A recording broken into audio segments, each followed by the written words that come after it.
Olá, a paz do Senhor. Para quem não me conhece ainda, eu sou o pastor Sebastião Ferreira. E nesse primeiro vídeo do nosso canal, eu vou começar falando do motivo, do propósito desse canal. Talvez alguém questione por que temos que pregar dessa maneira contra as apostasias, contra as heresias. E eu te convido a você a analisar comigo com inteligência o mundo. O que será que o mundo está pensando da igreja? De tudo que tem visto no Evangelho.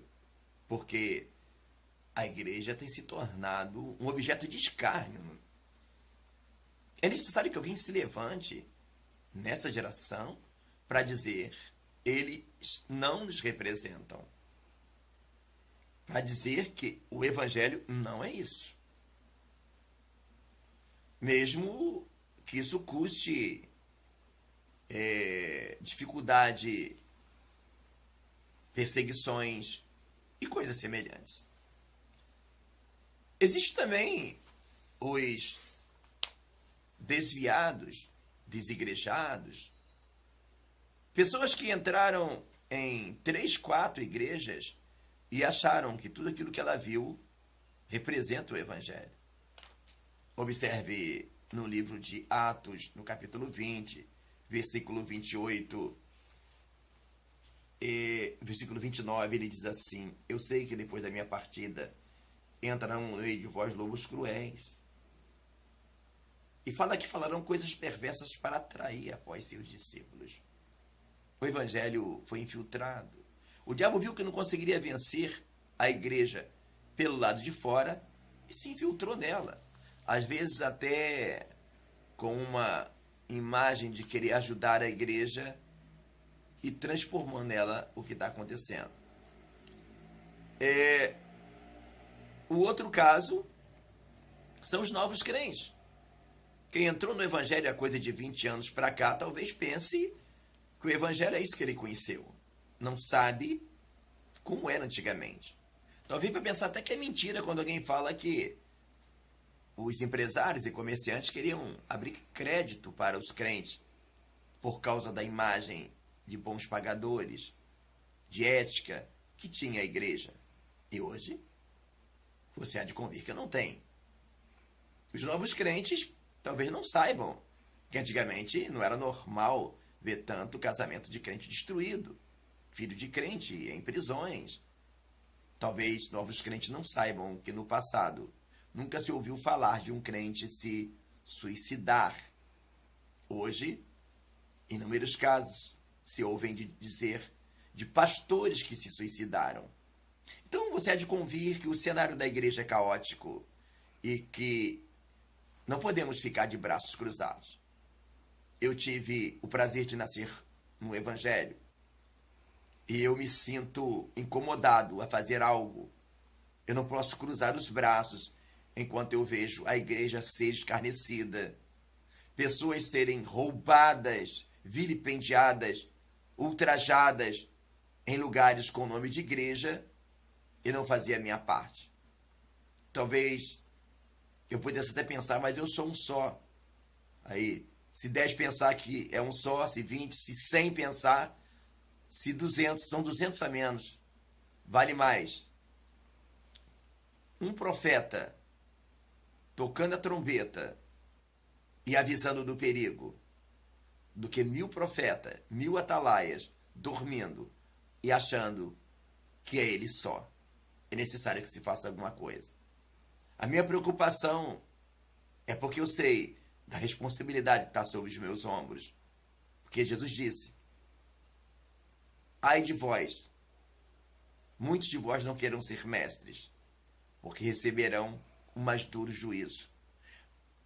Eu te asseguro que não é nem um pouco confortável estar nessa posição de oposição às apostasias. Talvez não seja nem tão agradável, mas eu tenho uma certeza plena de estar fazendo o que Deus quer que eu faça. Então, amado, meu amigo, minha amiga, meu irmão e minha irmã, é necessário que homens se levante nessa geração para dizer alguma coisa contra a apostasia que se instalou no Brasil. Observando o Brasil, nós vemos um cenário bastante contraditório. Um país com grande número de cristãos, um país com a maior bancada no Congresso evangélica. Temos a maior carga tributária. Temos um país passando por miséria. Então, há de se convir que algo de errado está acontecendo com esse país. E quando eu vejo alguém dizer que Deus vai pesar a mão sobre a igreja, ou que Deus vai castigar a igreja, eu percebo que está se cumprindo o que fala no livro de Efésios. Desperta, tu que dormes, levanta-te dentre os mortos, e Cristo te esclarecerá. A igreja está tão adormecida que não percebe a palavra de Deus, que diz: o juízo começa pela minha casa. Está no livro de Pedro. Não perceberam que o juízo já veio sobre o Brasil? Fome, morte, miséria, desprezo, vergonha. A igreja está sendo envergonhada pelos maus exemplos que acontecem. O evangelho está sendo perseguido não por causa de pregarmos Jesus, mas por causa de homens se dizendo de Deus, dando mau testemunho. E não podemos nos calar. Como diz Martin Luther King, o que me preocupa não é o grito dos maus, mas sim o silêncio dos bons. E eu já convido você, meu amigo, meu colega pastor, a não se omitir. Muita gente vai falar contra, estar criticando a igreja, mas existem críticas que são construtivas. E não sou eu que manda fazer dessa maneira. Observe que Paulo disse para Timóteo, na segunda carta, no capítulo 4, Conjuro-te, pois, diante de Deus e do Senhor Jesus Cristo, que há de julgar os vivos e os mortos na sua vinda e no seu reino. Que pregues a palavra, inste em tempo e fora de tempo, redargue-as, repreenda, exorte com toda longanimidade e doutrina. Viu aí? Não só Paulo, como Pedro, como João, todos falaram contra a apostasia, todos falaram contra os falsos profetas, todos falaram contra as heresias.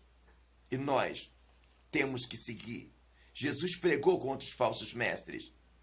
E Paulo disse: sede meus imitadores, assim como eu sou de Cristo. Estamos no tempo do fim. Faltam poucos dias, falta muito pouco tempo para tudo isso chegar ao fim. Os sinais estão bem claros da volta do Mestre. Nessa hora, é necessário que o homem se levante nessa geração e diga que essa bagunça que está sendo apresentada aí não nos representa, não é a igreja de Deus. É necessário que alguém diga para muitos que estão desanimados que ainda existem 7.000 varão, todos os joelhos que não dobraram diante de Baal. E a Bíblia fala em Provérbios 9, versículo 13: o temor do Senhor é aborrecer o mau caminho e a boca perversa. E vale a pena lembrar que o temor do Senhor também é o princípio da sabedoria. Então, amado, essa é a nossa missão. Esta é a nossa proposta nesse canal. Você que corrobora com a mesma ideia, te convido a participar comigo. Me perdoe. E me ajudar na divulgação da palavra de Deus. Nos ajudar a confrontar todo tipo de apostasia, todo tipo de heresia e voltarmos ao evangelho da palavra de Deus, puro, genuíno, simples, poderoso, que acima de tudo dá gozo, paz e alegria. Quem tem ouvidos, ouça o que o Espírito diz às igrejas.